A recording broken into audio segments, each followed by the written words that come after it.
Hello friends, welcome to my channel. Friends, మీకు మా video నచ్చినట్లయితే వీడియోని లైక్ చేయండి, అలాగే ఛానల్ని సబ్స్క్రైబ్ చేసుకోండి. ఈ వీడియో చాలా ఇంట్రెస్టింగ్గా ఉండబోతుంది, తప్పకుండా చివరి వరకు చూడండి. బాలరాజుని చంపాలని చూసిన దేవ చెంప పగలగొట్టి బుద్ధి చెప్పిన చిన్ని అసలు ఏం జరగబోతుంది, చిన్ని ఇదంతా ఎలా తెలుసుకుంది, తెలుసుకోవాలి అంటే ఈ వీడియోని చివరి వరకు చూడండి.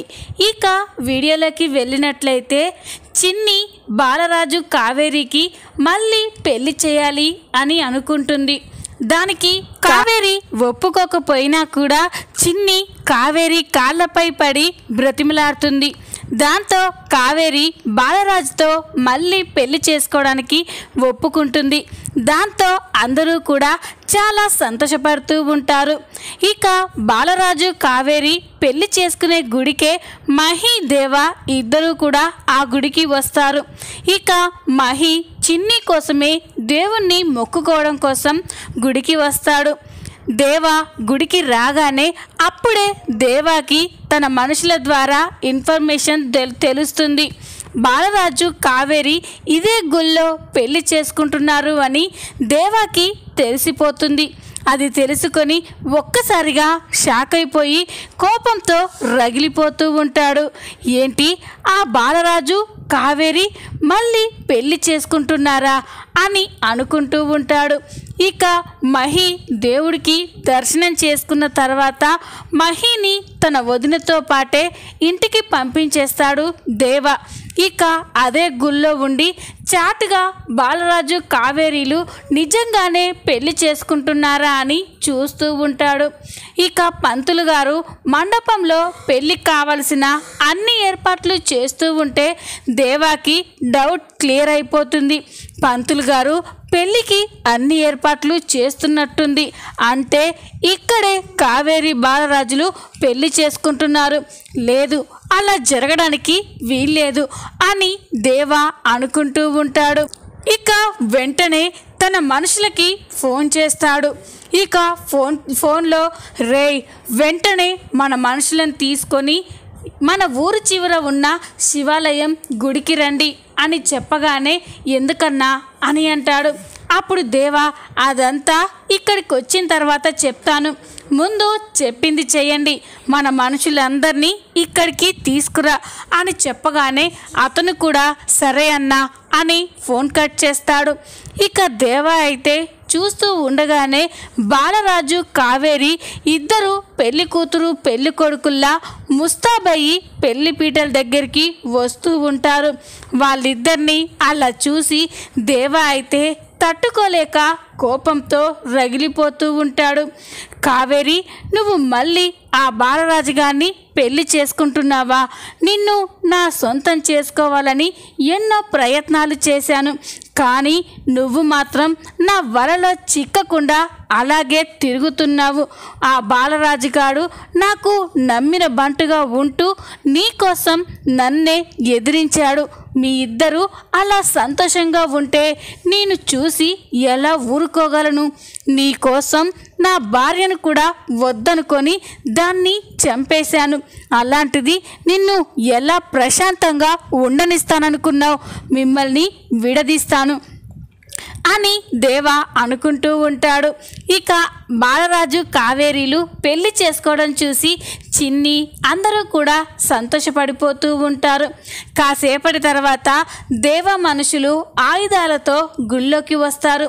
గుడి వెనకాల నుండి దేవా దగ్గరికి వచ్చి, అన్నా ఏంటన్నా, ఎవరిని వేసేయాలి, మమ్మల్ని ఎందుకు ఇంత అర్జెంటుగా రమ్మని చెప్పావు అనగానే ఇక దేవా, రే అక్కడ చూడరా, ఆ బాలరాజు కావేరి మళ్ళీ పెళ్లి చేసుకుంటున్నారు, అది ఎప్పటికీ జరగకూడదు. ఆ కావేరి కోసం నేను పిచ్చి వాళ్ళ తిరుగుతూ ఉంటే అది మాత్రం ఆ బాలరాజుని పెళ్లి చేసుకొని సంతోషంగా ఎలా ఉంటుంది?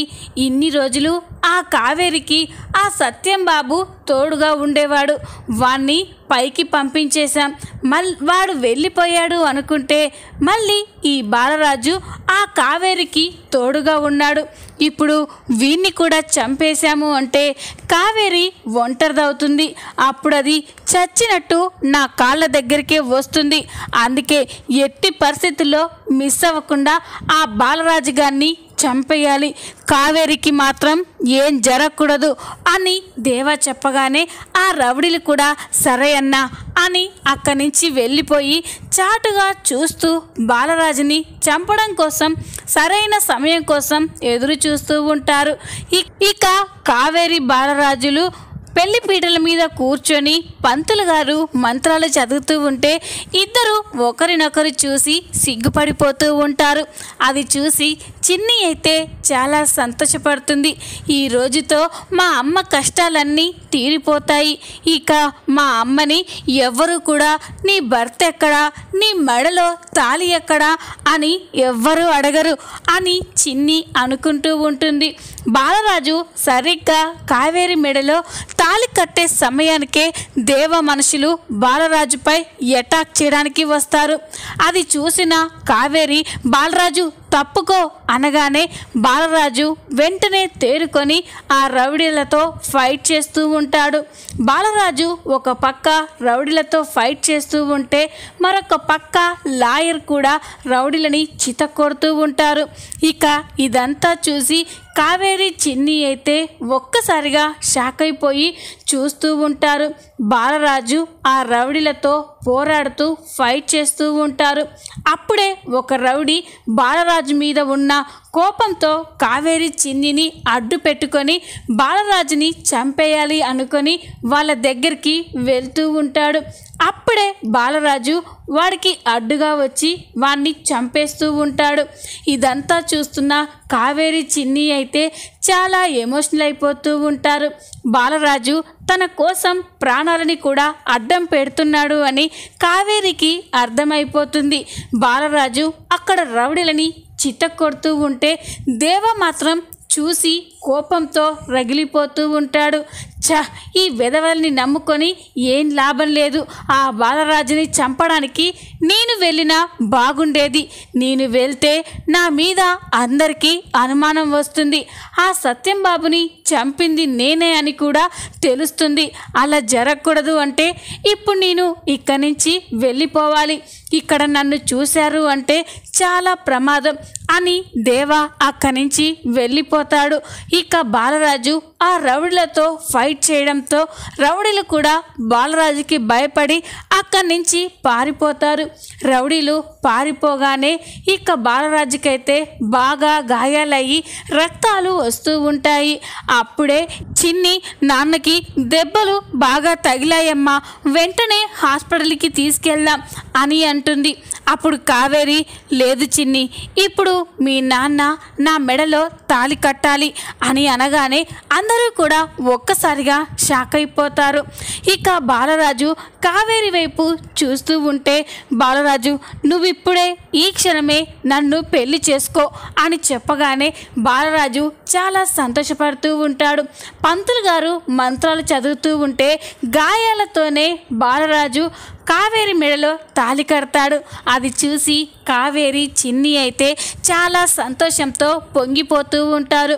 బాలరాజు కావేరి మెడలో తాళి కట్టిన తర్వాత వెంటనే బాలరాజుని హాస్పిటల్కి తీసుకెళ్తారు. ఇక బాలరాజుని హాస్పిటల్కి తీసుకెళ్ళిన తర్వాత డాక్టర్ బాలరాజుకి ట్రీట్మెంట్ చేస్తూ ఉంటారు.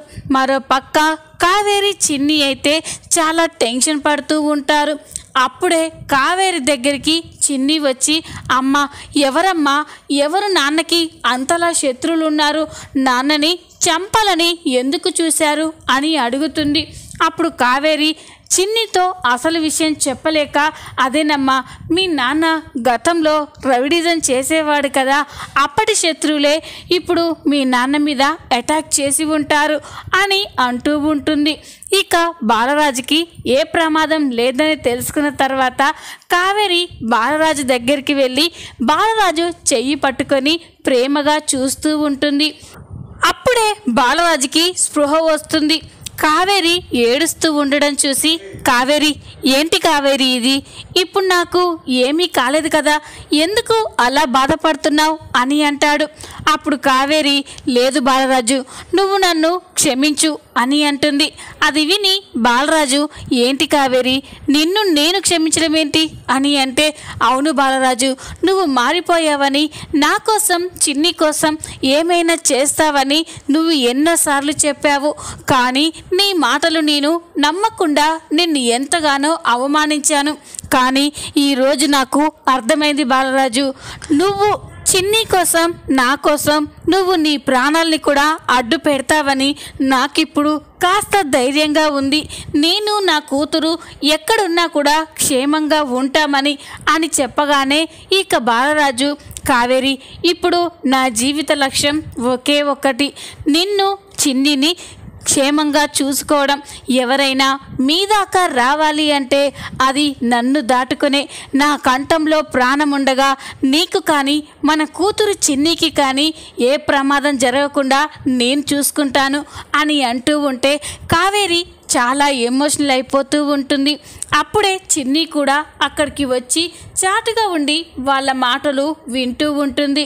అప్పుడు కావేరి, అసలు ఏంటి బాలరాజు, ఈ దాడి ఎవరు చేపించారు, ఇంతలా నీపై ఎవరు పగని పెంచుకున్నారు అని అంటే, అప్పుడు బాలరాజు, ఇంకెవరు కావేరి, ఉన్నాడుగా ఆ దేవ, నీకు నాకు ఏకైక శత్రువు, వాడే ఇదంతా చేసి ఉంటాడు అని చెప్పగానే కావేరి షాక్ అయిపోతుంది.